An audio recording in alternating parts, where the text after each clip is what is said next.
Bien, queridos hermanos, buenas noches a todos los que están siguiendo el curso.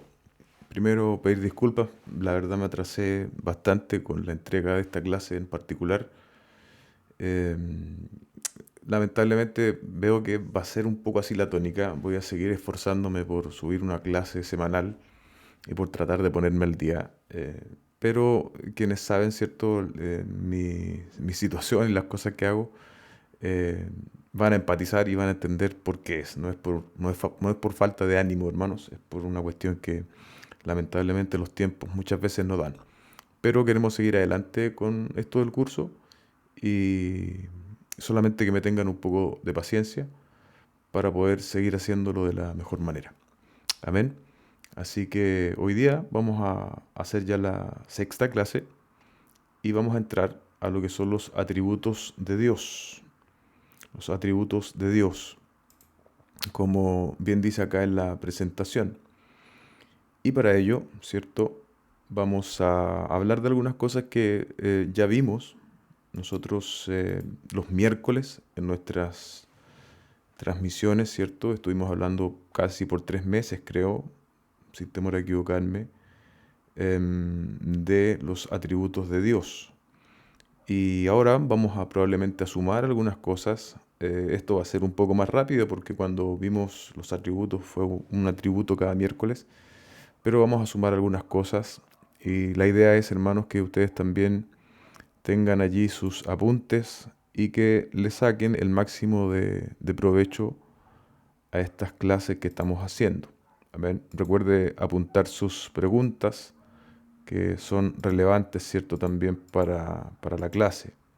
Así que vamos a partir ya con ello, ¿sí? Déjeme ver acá algo en la configuración. Ahora sí. Bien, ahí sí. Y algo que nosotros en algún momento mencionamos, ¿cierto? Respecto de los atributos de Dios, es que la clasificación más utilizada es los atributos incomunicables y los no comunicables, donde los atributos no comunicables o incomunicables son aquellos que Dios no comparte ni comunica con nosotros, tal como dice ahí la presentación. Y luego tenemos los atributos comunicables. Aquí estoy tapando un poco. Déjeme ver cómo lo arreglo.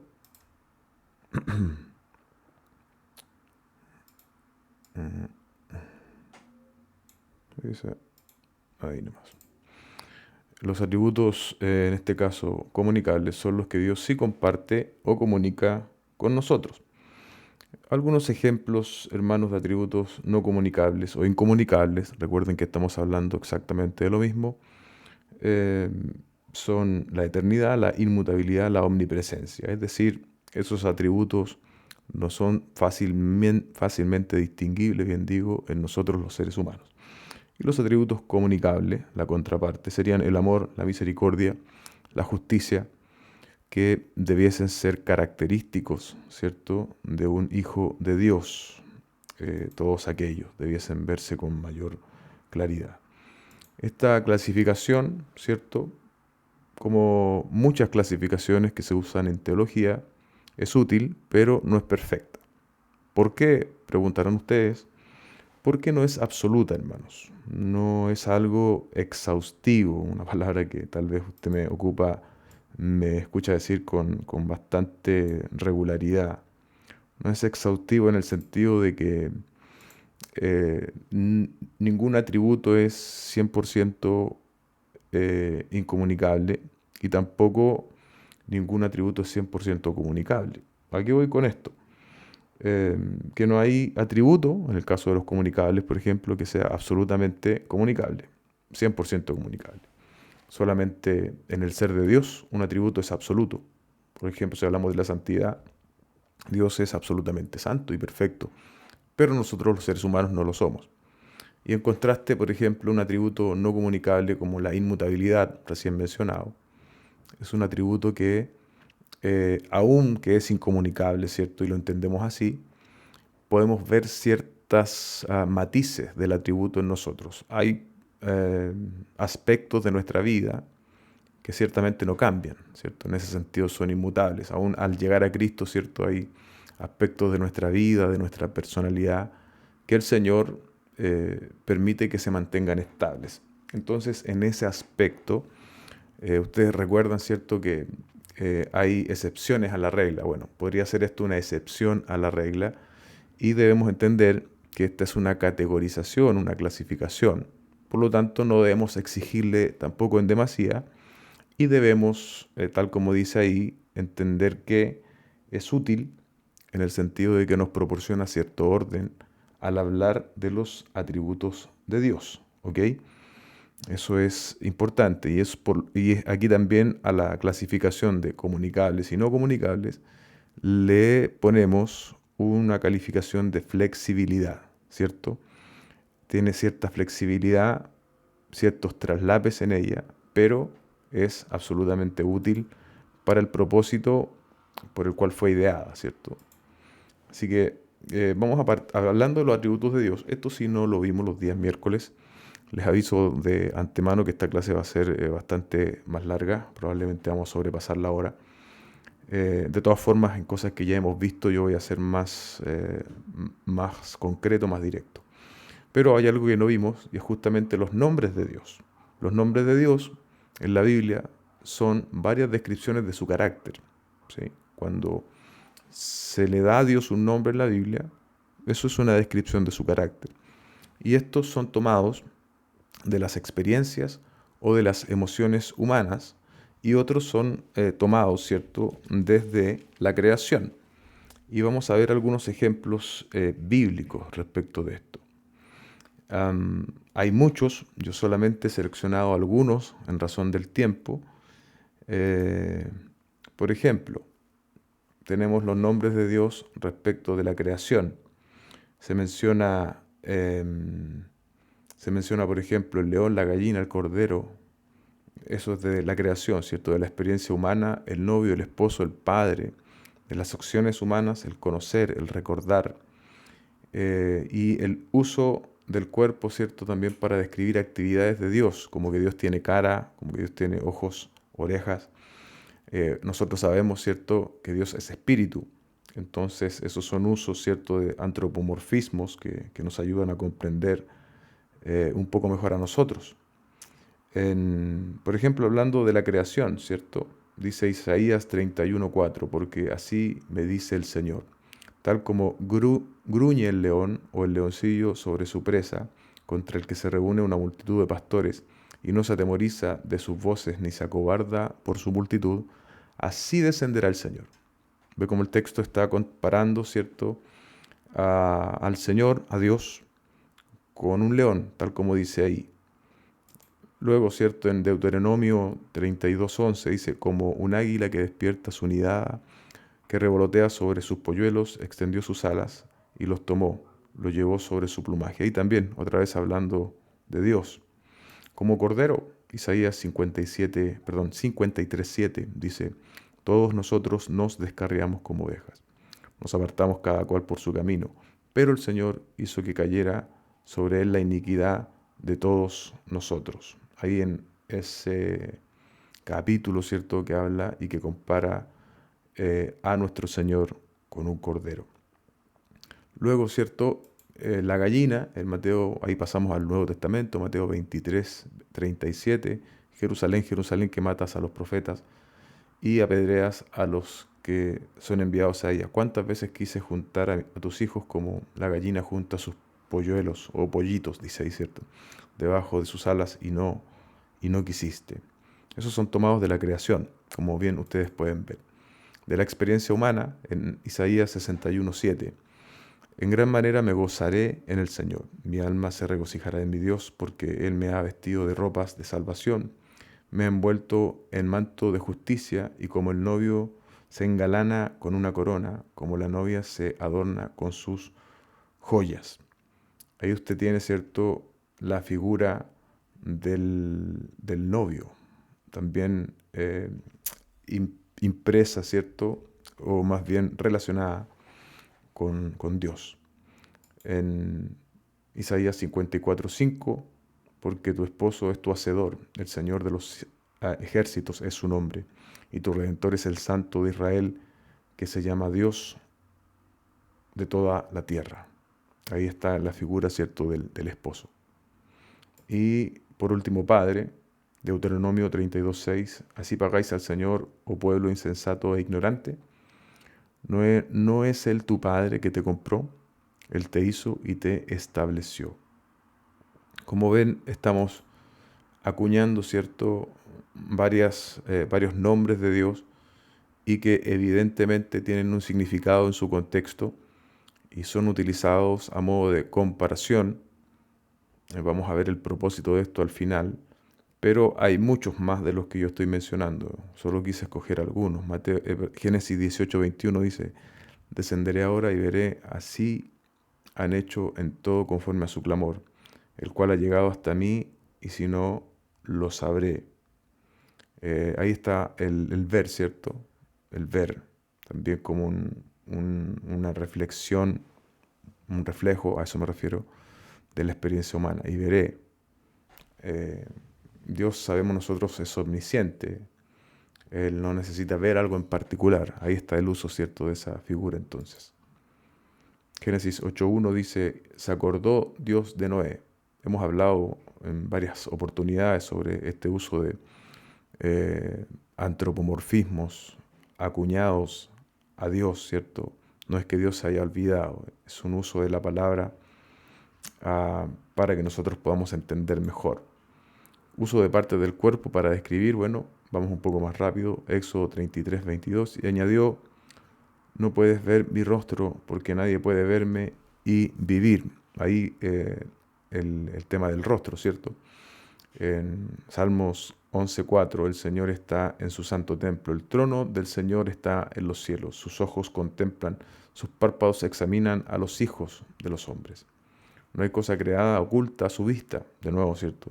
Sino que todas las cosas están a Él descubiertas y desnudas ante los ojos de aquel a quien tenemos que dar cuenta. Recuerdo una vez más que Dios es espíritu.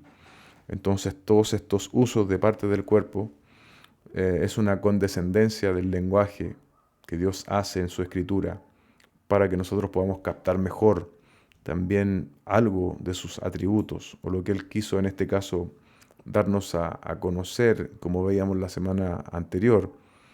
Hay un aspecto conocible y otro que es insondable para nosotros. Bueno, todo esto dice relación con lo que Dios ha querido revelar, con lo que es conocible. Sigue el uso de parte del cuerpo en Salmo 51:5 para el director del coro con instrumentos de cuerda, masquil de David, escucha, oh Dios, mi oración y no escondas de mí tu súplica.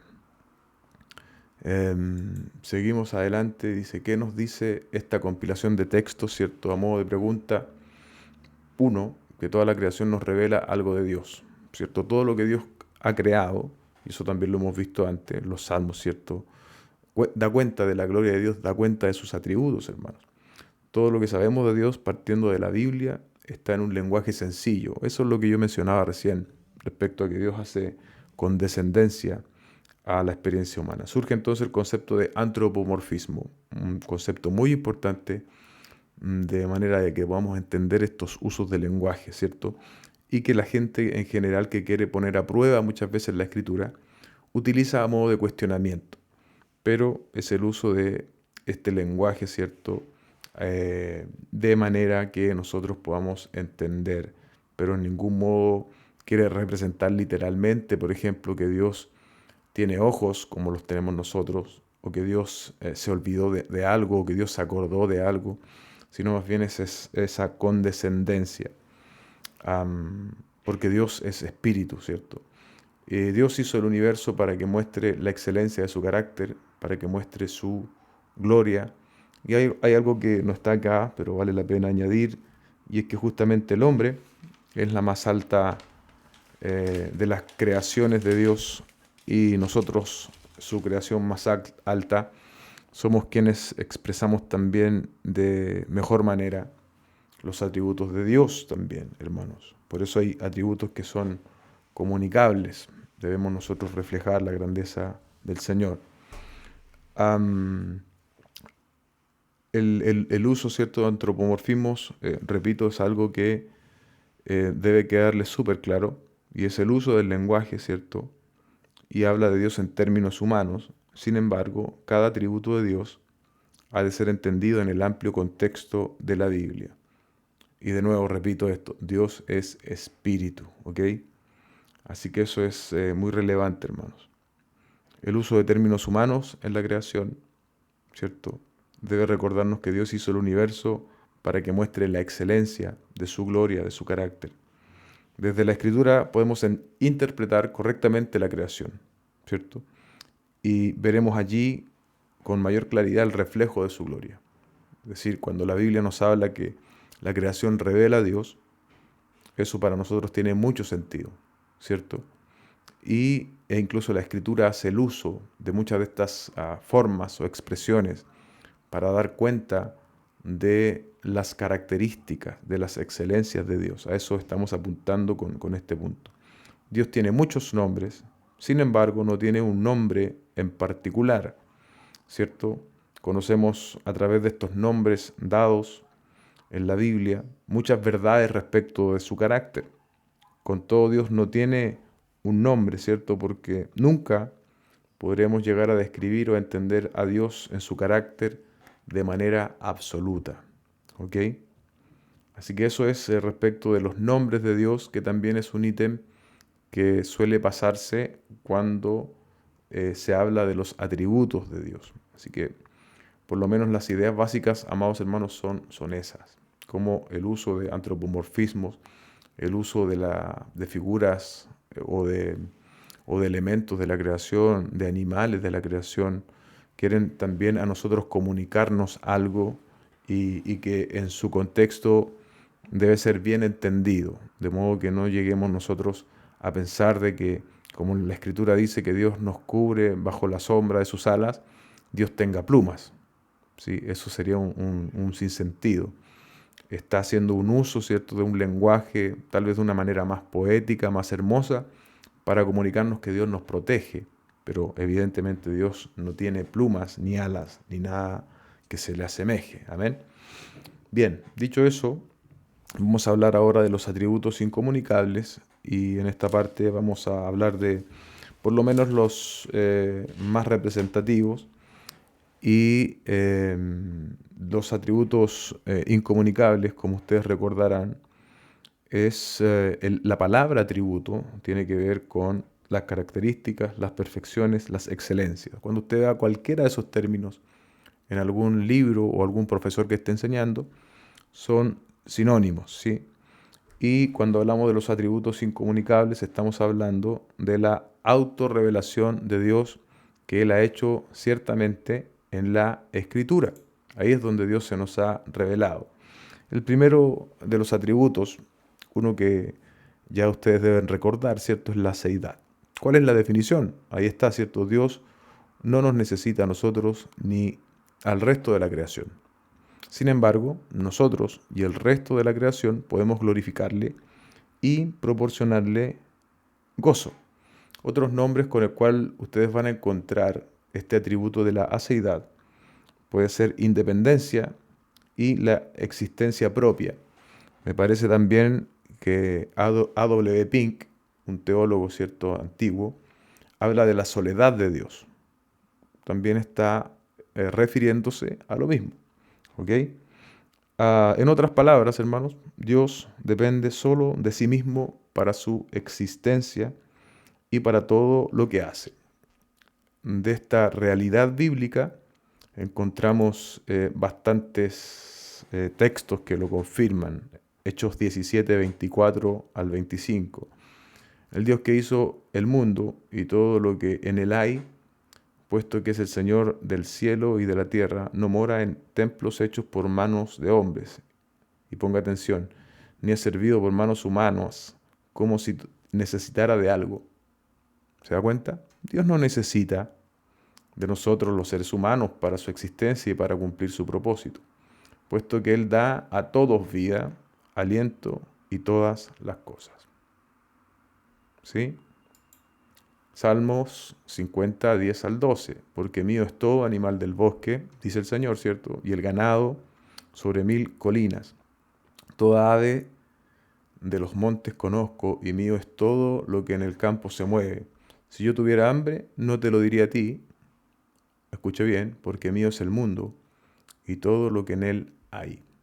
Otra vez, un texto que claramente está reflejando la independencia de Dios respecto de toda su creación.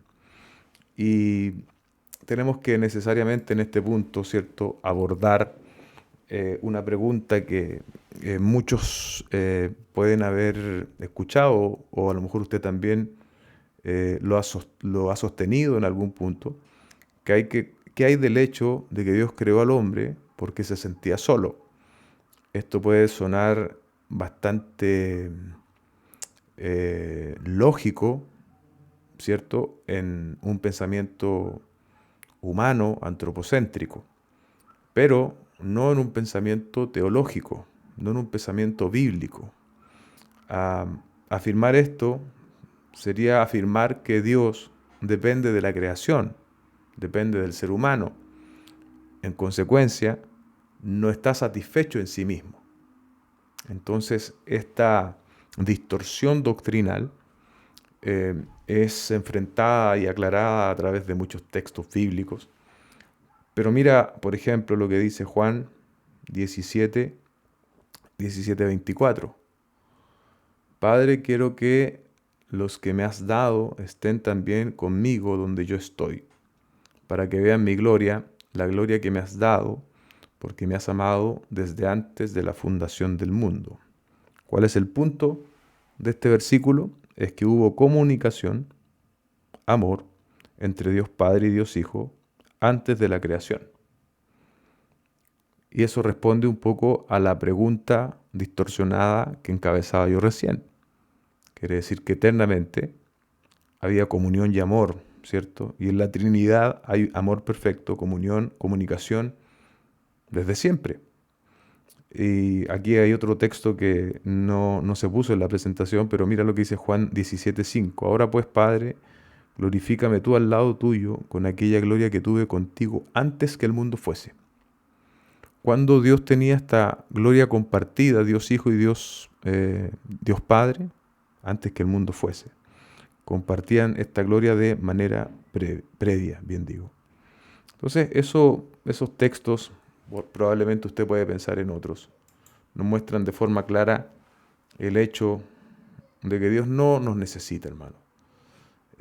Hablando también de la aceidad, tenemos que afirmar esto: Dios nunca fue creado y nunca comenzó a existir. Todo fue hecho por Él, ¿cierto? Y ahí usted tiene una colección de versículos que afirman eso. El contraste, amados hermanos, entre Dios y lo creado, es decir, todo lo demás, el único ser,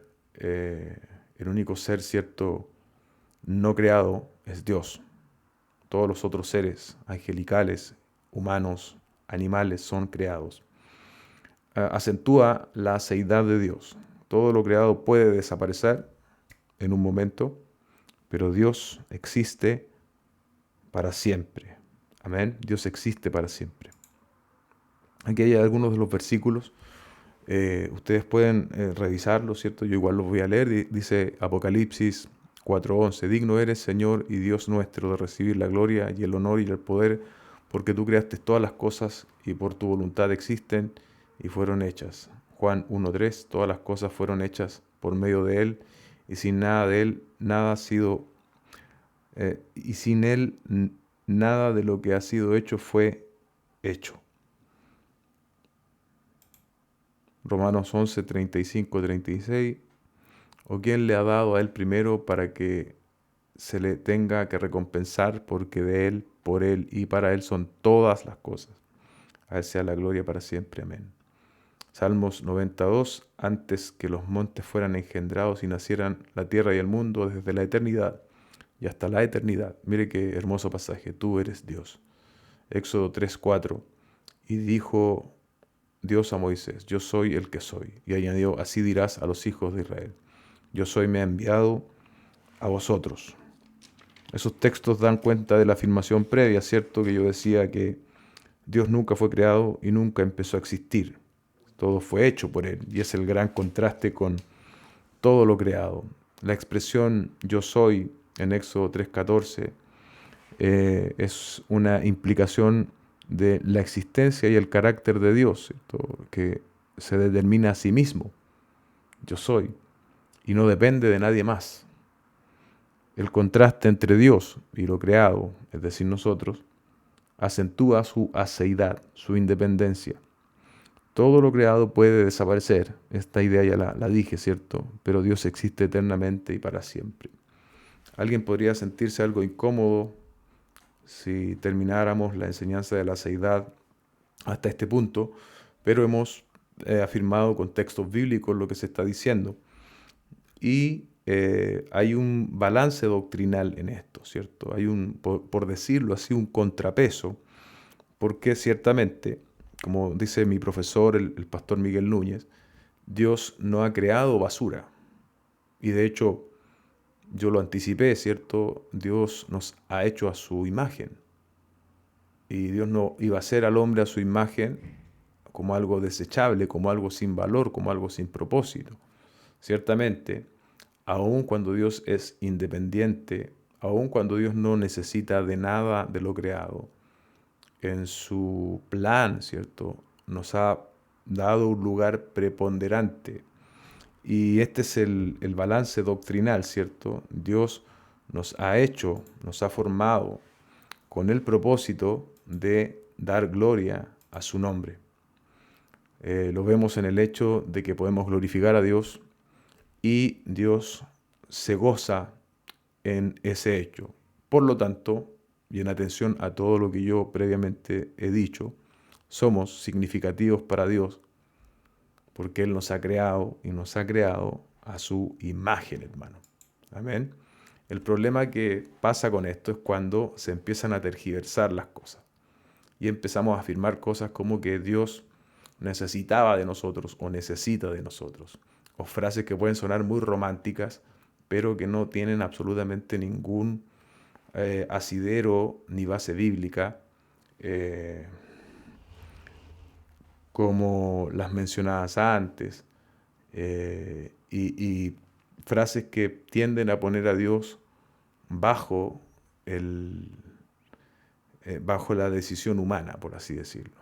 Debemos entonces, queridos hermanos, nosotros cuidarnos de aquello. Isaías 43:7 dice: a todo el que es llamado por mi nombre y a quien he creado para mi gloria, a quien he formado y a quien he hecho.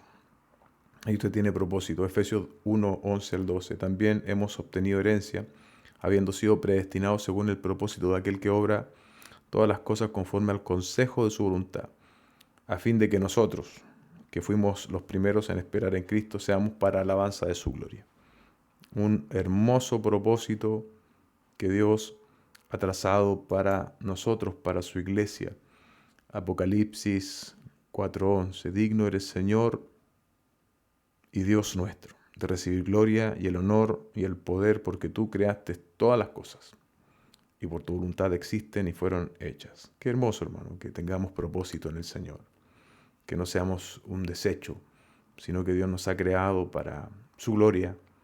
Y cuando nosotros vivimos vidas que buscan agradarle, eso proporciona gozo también al corazón del Señor. Pasamos al segundo atributo de la inmutabilidad. ¿Sí? La inmutabilidad es que Dios es inalterable en su ser, perfecciones, propósitos y promesas.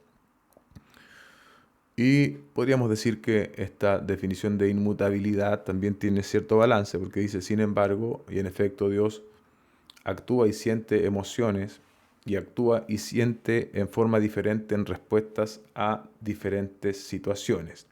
Vamos a tratar de traer más claridad a esta definición que inicialmente podría sonar algo difícil de entender. Pero demos primero, como siempre, la base bíblica respecto de que Dios es inmutable. Mira Santiago 1:17. Toda dádiva y todo don perfecto viene de lo alto, desciende del Padre de las luces, con el cual no hay cambio ni sombra de variación. Eso es inmutabilidad. Salmos 102:25 al 27. Desde la antigüedad tú fundaste la tierra y los cielos son la obra de tus manos. Ellos perecerán, pero tú permaneces. ¿Escucho bien? y todos ellos como una vestidura se desgastarán. Como vestidos los mudarás y serán cambiados. Pero tú eres el mismo y tus años no tendrán fin. Otra vez, inmutabilidad, de forma clara e inequívoca, hermanos. Por eso es, queridos hermanos, que tan importante el orden en el cual estamos dando estas clases. Nosotros hemos aceptado la revelación de Dios en la Escritura como infalible y como inerrante. Yo ahora no tengo que defender estas afirmaciones, porque usted está de acuerdo conmigo en esa cualidad, ¿cierto? En ese reflejo perfecto de Dios en su palabra, que es inerrante, que es infalible, que es suficiente. Ahora solamente nos dedicamos a través de esas afirmaciones que ya creemos, que ya sabemos que son ciertas, a ponerlas delante y a elaborar, no elaborar, no es la palabra correcta, sino más bien a definir estos atributos en base a la Escritura. Isaías 46, 9, 11, acordaos de las cosas anteriores ya pasadas, porque yo soy Dios y no hay otro. Yo soy Dios y no hay ninguno como yo, que declaro el fin desde el principio y desde la antigüedad lo que ha sido hecho, lo que no ha sido hecho. Digo, mi propósito será establecido y todo lo que quiero realizaré. Yo llamo del oriente un ave de rapiña y de tierra lejana al hombre de mi propósito. En verdad he hablado, ciertamente haré que suceda. Lo he planeado, así lo haré. Todo cuanto Dios se determina a hacer, invariablemente, queridos hermanos, va a suceder. Números 23, 19. Dios no es hombre para que mienta, ni hijo de hombre para que se arrepienta.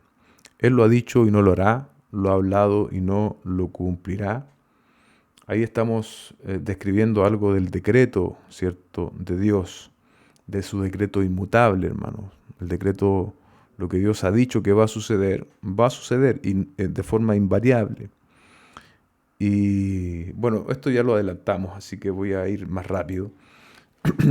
Que hay cierto, ¿qué pasa con esos casos bíblicos donde dice que Dios se arrepintió? Y ahí está el ejemplo de Nínive, lo explicamos anteriormente, es el uso de antropomorfismos, ¿cierto? Y me parece que justo en la mañana yo también lo explicaba, son cosas que ves que aparecen en la escritura, yo me doy algún tiempo para poder explicarlas, ya la explicamos en la clase, la mencioné hoy en la mañana, así que no voy a detenerme más tiempo ahí.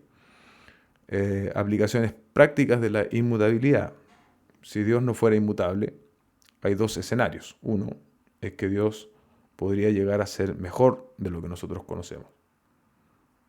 Y eso es que Dios pudiese mejorarse. ¿Se acuerdan de la teología de proceso, de la Open Theology y de esas cosas? Bueno, ellos creen un poco en esto, ¿cierto? Y claramente es una distorsión de lo que la Escritura enseña de forma clara. Y un escenario aún peor, ¿cierto? Porque Dios, el Dios perfecto de la Biblia, no puede ser más perfecto de lo que es. Eso es claro respecto al punto número 1. Y ahora Dios podría llegar a ser peor de lo que conocemos. O Dios podría empeorar, esa es la idea. Entonces se ve afectado el carácter de Dios, el carácter, sus perfecciones, sus propósitos, sus promesas. Porque ¿cómo podríamos nosotros confiar en un Dios que eventualmente podría ser peor? ¿Sí? Me hace ruido un poco la palabra ser peor. Mejor decir un Dios que pudiese caminar hacia el mal. Él nos ha dado promesas que nos sostienen. Entonces, si Dios no fuese inmutable y Él pudiese, ¿cierto?, recorrer un camino, no un camino perfecto, sino más bien hacia la imperfección, no hay manera en que nosotros podamos confiar en ese Dios. Por eso ahí usted tiene algunas cosas prácticas respecto de la inmutabilidad. Atributos incomunicables, y aquí está el tema de la infinidad. No lo va a encontrar siempre así,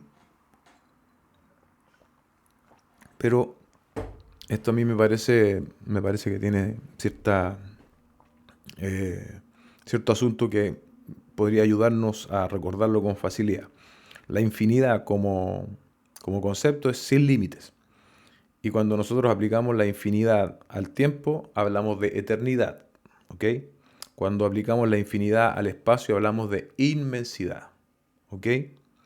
Eso usted lo puede encontrar descrito de manera diferente en diferentes teologías, pero apunta a lo mismo. Algunos hacen esta como subdivisión. Entonces, infinidad lo abren, por así decirlo, y hablan del espacio. Cuando se refiere al espacio es la inmensidad, ¿cierto? Y cuando se refiere al tiempo es la eternidad. No es lo mismo la eternidad que la inmortalidad, ¿sí? Dios es eterno, quiere decir que no tiene comienzo ni final. Eh, Nosotros llegamos a ser inmortales, para bien o para mal, ¿sí? Pero nosotros sí tenemos un comienzo.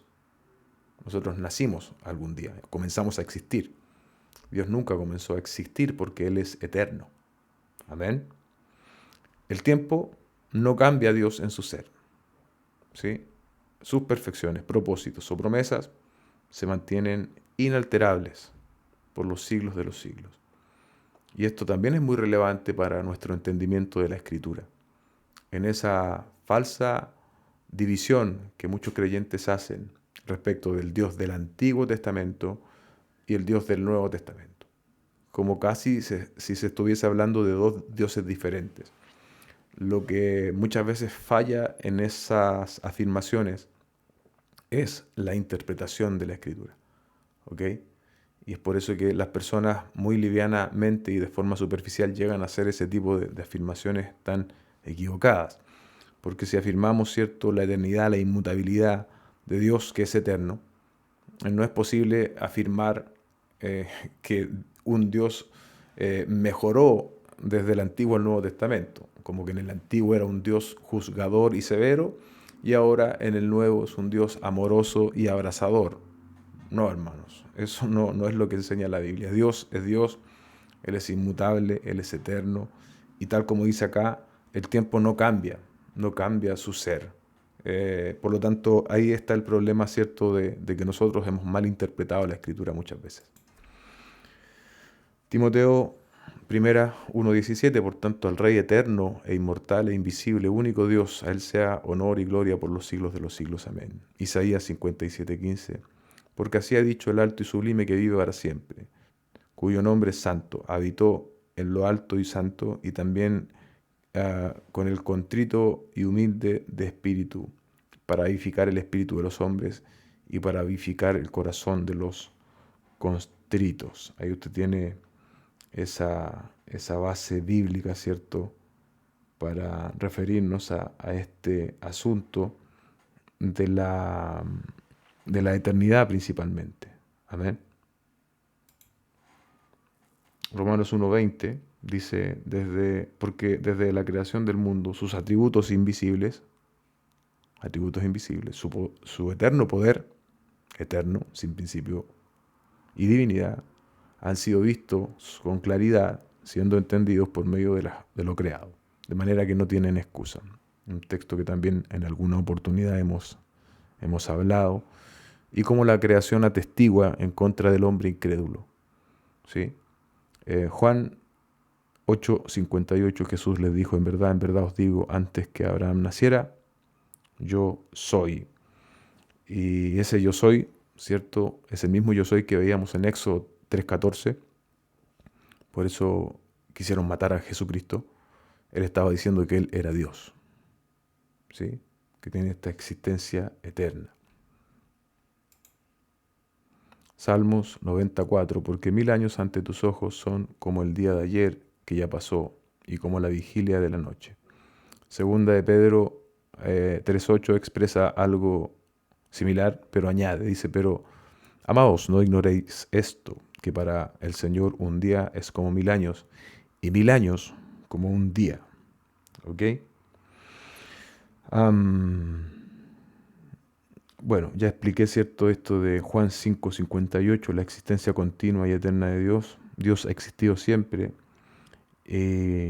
Cuando Dios creó el universo no había tiempo, hermano. Dios creó el tiempo, ¿sí? Él también lo creó y allí comenzaron los sucesos uno tras otro, porque Dios existe fuera del tiempo. Logra, logra poner eso en la ecuación. Para nuestra mentalidad finita es algo difícil. Y Dios ve todo pasado, presente y futuro, con la misma claridad. Y a eso apuntan estos textos, ¿cierto?, que están aquí. Atributos comunicables, ya falta menos, hermanos, así que tenga paciencia.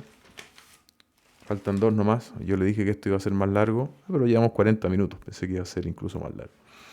La omnipresencia es que Dios no tiene tamaño ni dimensiones espaciales. Esto ve que se relaciona un poco con lo que hablábamos recién de inmensidad, eh, pero aquí más específico. Está presente en todo lugar y punto del espacio con todo su ser, y sin embargo, Dios actúa en forma diferente en diferentes lugares. Estos son los atributos más conocidos que nos enseñaban incluso en la iglesia, aquellos que estudiamos en colegios religiosos. Yo en lo personal en un colegio de monjas, hablaban de este tipo de atributos, pero no en esta definición tan específica. ¿Qué nos dice la definición? Que no tiene dimensiones espaciales, ¿cierto? No podemos medir a Dios en términos de kilómetros, ¿sí? Y de ninguna medida, los de la NASA hablan en años luz, ¿cierto? Son, eh, son cantidades estratosféricamente grandes, ni siquiera eso alcanza para medir la grandeza del Señor. Y mira qué interesante, Él está presente en todo punto del espacio con todo su ser, ¿sí? Y ahí tenemos que cuidarnos del panteísmo que hemos hablado antes, ¿cierto? Sin embargo, Dios actúa en forma diferente en diferentes lugares. Eso también es importante en la definición. Lo primero es que Dios está presente en todo lugar, y lo vemos en Jeremías 23 al 23, 24, Salmo 39, 7 al 10. Podemos huir de la presencia de Dios, Hechos 17, 28. Acá usted tiene el versículo que yo daba recién respecto de Jeremías. Yo soy Dios, soy yo un Dios de cerca, declara el Señor, y no un Dios de lejos. ¿Podrá alguno esconderse en escondites de modo que yo no le vea? Declara el Señor. ¿No lleno yo los cielos y la tierra? Declara el Señor. Estas, como ustedes sabrán, son preguntas retóricas, ¿cierto? La pregunta retórica en la Biblia está afirmando, no está poniendo en duda. Entonces Jeremías aquí está afirmando todo lo que está diciendo. Salmos 139, 7 al 11. ¿A dónde me iré de tu espíritu? ¿A dónde huiré de tu presencia? Si subo a los cielos, he aquí, allí estás tú. Si en el Seol preparo mi lecho, allí estás tú. Si tomo las alas del alba y habito en lo más remoto del mar, aún allí me guiará tu mano y me asirá tu diestra. Hechos 17, 28, porque en él vivimos, nos movemos y existimos, así como algunos de vuestros mismos poetas han dicho, porque también nosotros somos linaje suyo. Ahí, cierto, hablando de que Dios está en todo lugar. Y no tiene dimensiones espaciales, Primera de Reyes 8:7. Esto es un llamado, cierto, hermanos, tal como dice la presentación, a evitar de pensar en Dios en términos de tamaño. ¿Qué nos dice Primera de Reyes 8:27? Pero morará verdaderamente Dios sobre la tierra. He aquí los cielos y los cielos de los cielos no te pueden contener. Cuanto menos esta casa que yo he edificado. Ahí estaba, cierto, Salomón hace esta afirmación cuando termina ese gran templo lleno de grandeza, cierto, de tesoros, etc. Él llegó a entender esto con claridad. Dios puede estar presente, ¿cierto? Y tal como también lo decíamos en la definición, Dios está en en todo lugar, pero está en la salvedad, está también para ejercer diferentes acciones, ¿cierto? Dios puede estar presente para castigar, para sustentar o para bendecir. Dios está, por lo tanto, en todo lugar, pero puede también, eh, y de hecho lo hace, realiza diferentes acciones, a eso apuntaba. En el caso de Amós 9:1-4, por favor léalo usted, está para castigar, ¿sí? Para castigar. Así también lo vemos en Apocalipsis, también salen juicios de Dios. Dios está para dar funcionamiento, Colosenses 1:17, y Él es antes de todas las cosas. Y en Él todas las cosas permanecen. Hebreos 1:3, Él es el resplandor de su gloria y la expresión exacta de su naturaleza y sostiene todas las cosas por la palabra de su poder. Después de llevar a cabo la purificación de los pecados, se sentó a la diestra de la majestad en las alturas. Ahí, bueno, el énfasis en la primera parte del texto, sostiene todas las cosas. La presencia de Dios tiene que ver, está relacionada con la providencia de Dios y como todo lo que existe se mantiene, hermanos. Todo lo que nosotros vivimos, los ecosistemas, esta aún armonía que permite el funcionamiento del mundo, es también gracias a Dios. También gracias a Dios y en su gracia común, el Señor soporta aún la maldad de los hombres y les provee de lo que ellos necesitan para no morir, ¿sí? Para bendecir. La mayor parte de la evidencia bíblica habla de la presencia de Dios para bendecir. Salmos 16:11, me darás a conocer la senda de la vida, dice el salmista, en tu presencia hay plenitud de gozo. No solo gozo, hermanos, plenitud de gozo. En tu diestra deleites para siempre. Así debiésemos nosotros vivir. Aún en medio de este mundo caído, estamos relacionados con Dios, estamos unidos a Cristo, hermanos. Y a veces caminamos con un pesar y mucha gente incrédula parece que tiene más gozo que nosotros. Eso no debiese ser así, hermanos. Segunda de Corintios 3:17, ahora bien, el Señor es Espíritu, y donde está el Espíritu del Señor hay libertad. Eso obviamente tiene un contexto que usted debe revisar. Juan 14:23, y Jesús respondió y le dijo, si alguno me ama, guardará mi palabra y mi Padre le amará y vendremos a él y haremos morada con él. Mira qué maravilloso, hermano. Lo que nos está diciendo la palabra es que este Dios que es omnipresente va a ser morada con nosotros. Él ha hecho morada con nosotros. Otra razón más para vivir profundamente agradecidos. Y aquí está un poco, ¿cierto?, en Isaías 59:2, hablando del pecado, ¿sí?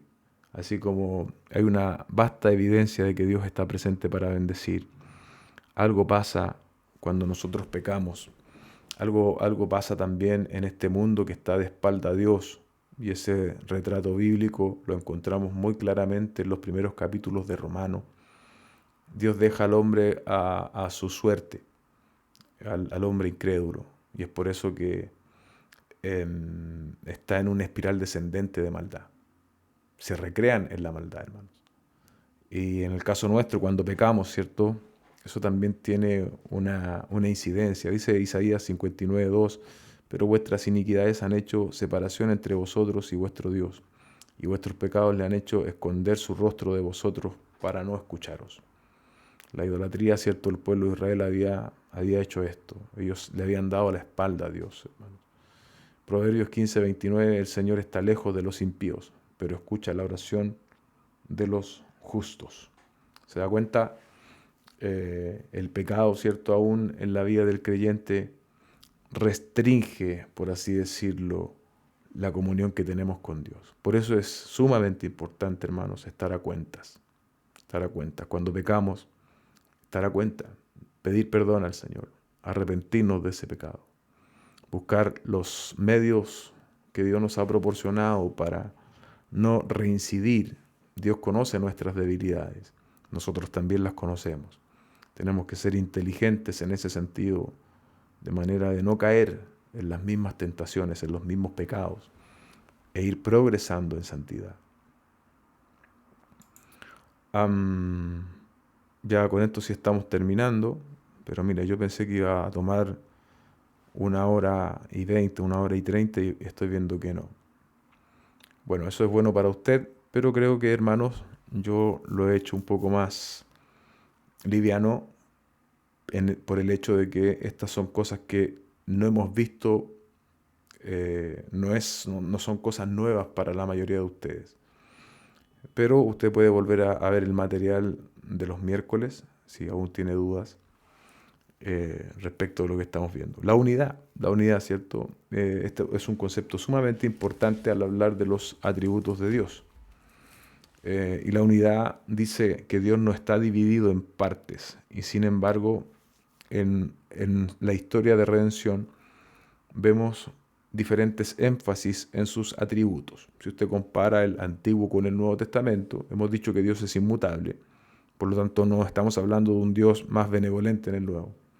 Pero sin lugar a dudas podemos ver eh, mayor expresión de ciertos atributos versus otros. Y eso es también una realidad en la Escritura. Ahora, cuando hablamos de la unidad, nos referimos a la simplicidad de Dios. Simplicidad no en un sentido de común, ¿cierto? Nosotros solemos entender el término de simple como algo común. Simplicidad en el sentido de que no está compuesto.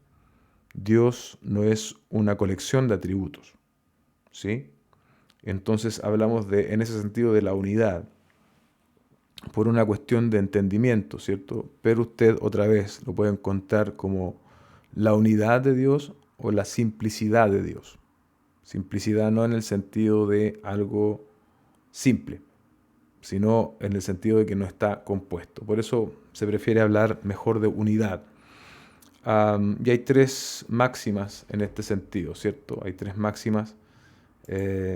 La primera es que Dios no es una colección de atributos.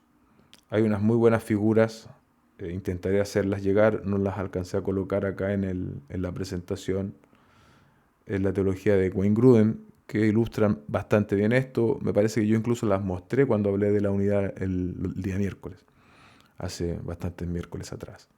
Dios no es una colección de atributos. Todo el ser de Dios incluye sus atributos. Y Dios mismo es una unidad, ¿sí? No es como que si hablamos de los atributos de Dios, nosotros empezásemos a juntar diferentes cosas. Por ejemplo, este es el amor y esta es la misericordia. Entonces, Dios es más misericordia que amor y podemos añadir otro acá. La paciencia de Dios, perdonen el ejemplo, pero es para ilustrar. O sea, sí, no, eso no es. Dios es absoluto. Dios es absoluto. Dios es amor, ¿cierto? Aquí, en este ejemplo. Y si yo voy a decir que Dios es misericordioso, Dios es misericordioso. Todo su ser es misericordioso. Si yo digo que es santo, todo su ser es santo, ¿no? Espero haberlo ilustrado bien, pero a eso apunta, ¿cierto? Eh, el concepto. Dios mismo es una unidad, dice ahí también, y es infinitamente perfecto en todos sus atributos. Sus atributos no entran en contradicción en el plan redentor. De eso también hemos hablado, ¿cierto? No hay más misericordia en el nuevo que en el antiguo. No hay contradicción en los atributos del Señor. Podemos percibirlos con mayor facilidad, eso es cierto, pero no hay contradicción en ellos. Sería como decir que Dios no es coherente con su propio carácter y al afirmar algo así, obviamente estamos pecando. Todo atributo de Dios que hallamos en la Biblia, esto quizás es aún más fácil de entender, es verdad en todo el ser de Dios. La unidad, ¿sí?, también nos ayuda a no caer en la tentación de clasificar los atributos de Dios en unos más importantes que otros, ¿sí? También el concepto de la unidad nos ayuda en ese sentido a no caer en ese error que tristemente también muchos cristianos caen. Y si usted pregunta cuál es el atributo más importante de Dios, muchos van a responder que es el amor. Pero bíblicamente no es así. Amén. Todos los atributos de Dios son igualmente importantes porque caracterizan todo el ser de Dios. También esto escapa muchas veces a nuestra posibilidad de análisis y de verbalizar, pero así es, hermanos. Es de esta forma como yo lo he mencionado. Me parece que ya hemos finalizado, así que bueno. Solamente dar gracias. Tenía una expectativa de mucho más tiempo de esta clase. Gracias al Señor, que anduvo bastante bien. Así que doy gracias al Señor por el tiempo que usted me ha concedido. El calendario, hermanos, sigue de la misma forma. Ahora, bueno, ustedes saben, empecé las clases en el instituto, en la concentración pastoral, al parecer es un poquito más exigente, así que téngame paciencia.